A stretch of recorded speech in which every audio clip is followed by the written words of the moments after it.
Hello students, today we are going to discuss about the trigonometry. Okay, the topic name is Introduction to the Trigonometry. This is the first lecture of the trigonometry which we are going to discuss right now. Okay, so whenever we are going to discuss about the trigonometry, first of all we should know the meaning of the word trigonometry. Okay, actually this is not a single word. ठीक है ना, ये single word नहीं है, ये तीन अलग-अलग words को combine करके बनाया है. Look at here. The first one is tri, the second one is gono, and the third one is metri. There are actually three words. The tri means three. Okay. Gono means sides, and the metri means measurements.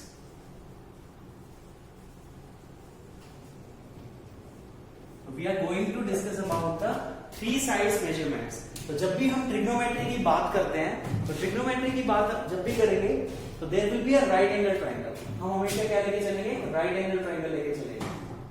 Okay, now this is a triangle having sides A, B and C. Okay, what does the longest side known as? क्या बोलते हैं longest side को? Actually it is hypotenuse. This is the hypotenuse. Okay. Now perpendicular and base depends. ये perpendicular हो सकता है, ये base हो सकता है. This can be perpendicular, this can be base, because both lines are perpendicular to each other, right? But that depends कौन सा angle हम लेके चल रहे हैं. Which angle we are taking. For example, if I am taking this angle as theta, ठीक है? तो इसके सामने वाली साइड हमारे पास क्या होती है? परपेंडिकुलर. और इसके साथ वाली side just adjacent to this is known as base. Okay, so this side is known as perpendicular. I can write here perpendicular and this is known as base. Okay, अब थोड़ी सी कंफ्यूजन जो बच्चों को रहती है बार बार कि परपेंडिकुलर कौन सी होगी, ये वाली होगी, ये वाली होगी, कई बार याद नहीं रहता. ठीक है, तो उस कंफ्यूजन के लिए हम इसको एक और वर्ड से जानते हैं. हम इसको डायरेक्टली ये भी लिख सकते थे, एंगल के opposite side. That means the side opposite to the angle, and we can write here as opposite. Okay, opposite means a side opposite to the angle and the side just adjacent to this. हम इसको adjacent लिख सकते हैं. This can be written as adjacent. Just check this. Okay, now अब trigonometry के अंदर क्या होता है? एंगल्स और साइड्स के रेशियो के बीच में कोई ना कोई रिलेशन प्रेजेंट होता है. अब रेशियो किस किस साइड के निकल सकते हैं? देखो, we are having three sides. मेरे पास तीन साइड्स हैं. The first one is hypotenuse, perpendicular and base. ठीक है, वी हैव थ्री साइड्स. तो हम अगर पेयर बनाना स्टार्ट करें, क्योंकि रेशियो फाइंड करने के लिए हमें क्या चाहिए होता है? दो दो साइड लेके चलना होता है. तो दो साइड का हाइपोटेन्यूज और परपेंडिकुलर भी ले सकता हूं, मैं परपेंडिकुलर और बेस भी ले सकता हूं, और मैं हाइपोटेन्यूज और बेस भी लेके चल सकता हूं. तो तीन तरह के पेयर्स हम इसमें बना सकते हैं. ठीक है, तीन तरह के पेयर्स हम इसमें बना सकते हैं. लेकिन फिर आप कहोगे ट्रिग्नोमेट्री का रेशियो तो 6 होते हैं. ठीक है, तो तीन तो हमारे पास ये पेयर्स हो गए. अब इन पेयर्स में अगर मैं perpendicular by hypotenuse ratio find कर रहा हूं, तो उसका रेसिप्रोकल भी तो हो सकता है ना. ठीक है, तो उसका रेसिप्रोकल भी हो सकता है, that is hypotenuse by perpendicular, जिसके बारे में हम अभी बात करने वाले हैं. सबसे पहले तो ये रिलेटेड कैसे होते हैं उसके बारे में डिस्कस करते हैं. तो देखो, अगर मैं आपको कहता हूं this is the right angle triangle, ठीक है, ये थीटा में लेके चल रहा हूं, and this is the side, let's take it small a. Angle के सामने वाली side small a, this is b and this is c. I can take it like this. अगर मैं एंगल को थोड़ा सा रिड्यूस कर देता हूं, इससे और ज्यादा कम कर देता हूं, तो देखो ये मैंने एंगल को रिड्यूस किया, दिस इज थीटा, और ये हमारे पास साइड भी रिड्यूस हो गई. बेस में सेम लेके चल रहा हूं, जितना बेस में यहां लेके चल रहा था उतना ही बेस में यहां लेके चल रहा हूं. अब अगर मैं एंगल को रिड्यूस करता हूं तो ऑपोजिट वाली साइड भी हमारे पास क्या हो गई? रिड्यूस हो गई. इसका मतलब है अब अगर आप रेशियो फाइंड करने वाले हो तो कुछ और आएगा. यहां पर रेशियो फाइंड करते तो कोई अलग टर्म आती, कोई अलग फ्रैक्शन आती, राइट? ऐसी अगर मैं एंगल को इंक्रीज कर देता हूं, देखो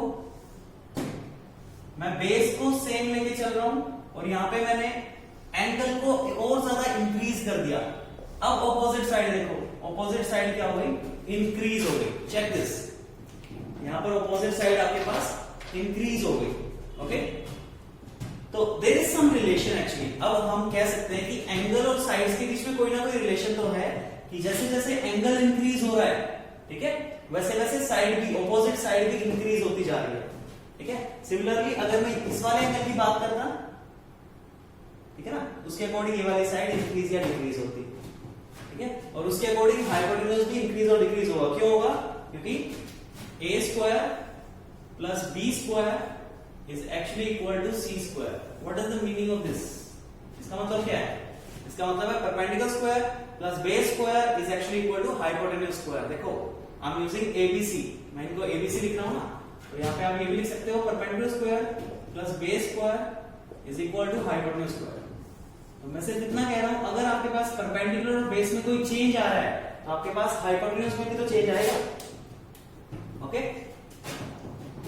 अब ट्रिग्नोमेट्री में हम साइड्स का रेशियो फाइंड करने वाले हैं, तो रेशियो के लिए बारी बारी टर्म्स को लेके चलते हैं। तो एक पर्टिकुलर नाम इनको दिया गया है, जैसे आप बार बार परपेंडिकुलर बाय हाइपोटेन्यूज यूज करते हो, बार बार परपेंडिकुलर बाय बेस यूज करते हो, कुछ भी यूज करते हो, तो उनके लिए कोई ना कोई प्रॉपर नाम दिए गए हैं। ठीक है, so the first one is sine, generally known as sine, and we write theta with this. इसके साथ में थीटा भी लिखा जाता है, जो भी एंगल हमारे पास प्रेजेंट है।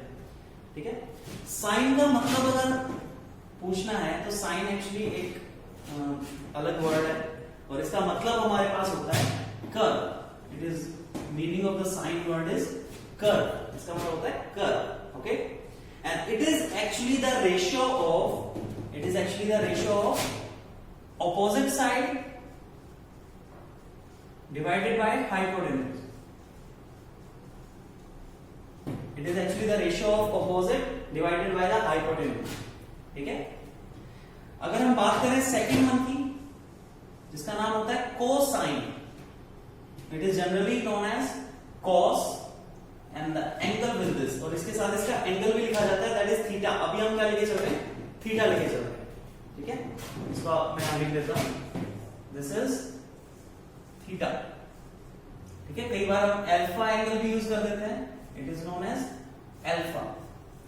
कई बार हम बीटा भी यूज कर देते हैं। These all are just angles, ये सिर्फ और सिर्फ आपके पास एंगल्स हैं। ठीक है, it is beta. Now what is the meaning of cos? देखो, it is cosine, right, it is cosine. So the meaning of this word is actually complement. Co means complement, and complement of what? Complement of what? Complement of sine. Okay? So अगर हम ratio की बात करते हैं तो इसमें हमें क्या लेके चलना पड़ेगा? Ratio we have to take the adjacent side divided by the hypotenuse. इसमें हमें ये रेशियो लेके चलनी पड़ेगी. Okay? And the third angle and the important one is tangent theta. Tangent. What is the meaning of tangent? Tangent वही होता है ना, straight line passing through a circle intersecting only a single point. सिर्फ एक ही point पे intersect करते हुए एक लाइन पास हो रही है, it is known as tangent. Okay, इसको लिखा जाता है tan, tan and the theta angle, tan theta इसको बोला जाता है। ठीक है, ओके, अब देखो हम क्या कर चुके हैं, हम ऑपोजिट और हाइपोटेन्यूज के बीच में रिलेशन फाइंड कर चुके हैं, एडजेसेंट और हाइपोटेन्यूज के बीच में रिलेशन फाइंड कर चुके हैं। Now what is left? Opposite और adjacent के बीच में रिलेशन रहता है, so it is equal to opposite side divided by, हाँ जी, adjacent side, opposite side divided by adjacent side. Okay? अब अगर आपको कुछ चीज नजर आ रही है तो यहां से आप इसको चेक कर सकते हो, देख सकते हो कि opposite by adjacent, opposite by adjacent, अगर मैं साइन और कॉस को डिवाइड करता हूं, if I divide these two, ठीक है ना, opposite by hypotenuse divided by adjacent by hypotenuse, तो हाइपोटेन्यूज से हाइपोटेन्यूज कैंसिल हो सकता है and we will get opposite by adjacent. ठीक है, मैं डिवाइड करके दिखा देता हूं आपको। Look at here, what I am saying, मैं कह रहा हूं कि अगर मैं साइन थीटा और cos थीटा को डिवाइड कर रहा हूं, ठीक है, या डिवाइड हम ऐसे लिख लेते हैं, divide by cos of theta. तो मेरे पास क्या राइट हो रहा है, opposite by hypotenuse, I can write it as opposite by hypotenuse divided by adjacent by hypotenuse, right? Adjacent by hypotenuse. Now look at here, अब डिवाइड कैसे करते हैं, opposite by hypotenuse multiply hypotenuse by adjacent. We can cancel it out and it will be opposite by adjacent. That means sin theta multiply 1 by cos theta. इसका मतलब यही होगा ना, that means sin theta by cos theta, it is actually equal to opposite by adjacent, and what is this, it is equal to tangent theta. Check this, we got a relation between the sin, cos and the tangent. हमें इन तीनों के बीच में relation भी मिल गया है, so I can write it as sin theta divided by cos of theta. Check this. You can pause the video to note it down. Done? Now, there are total 6 ratios. अब relation हमने find क्या किया है, हमने opposite side divided by hypotenuse किया है। अब इसका रेसिप्रोकल भी तो हो सकता है, राइट? इसका रेसिप्रोकल भी हमारे पास प्रेजेंट हो सकता है।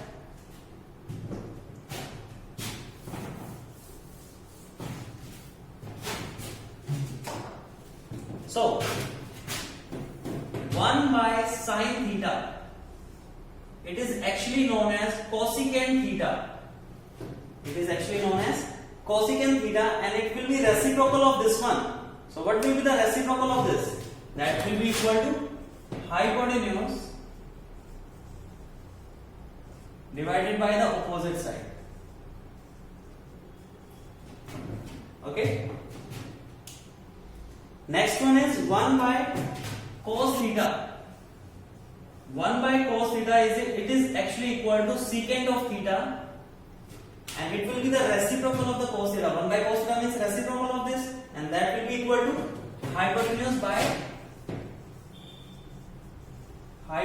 by adjacent side.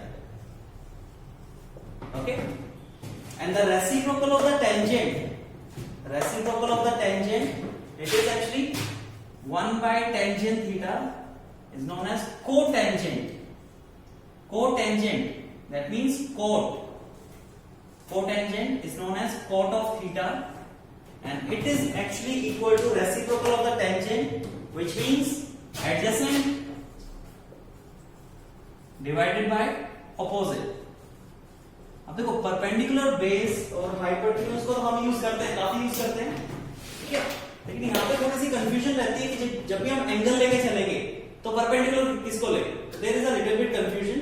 तो उस कंफ्यूजन के लिए हमारे पास आप ऑपोजिट और एडजेसेंट वर्ड को यूज कर सकते हो, that will be easier for you.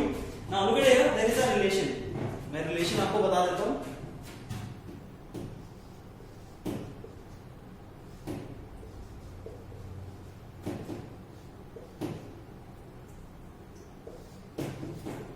It is SOHCAHTOA. SOHCAHTOA means S means sine. Sine is opposite side divided by hypotenuse. You can learn it like this. देखो बहुत easy है. SOHCAHTOA. That means sine is opposite side divided by hypotenuse. Just check these 3 letters.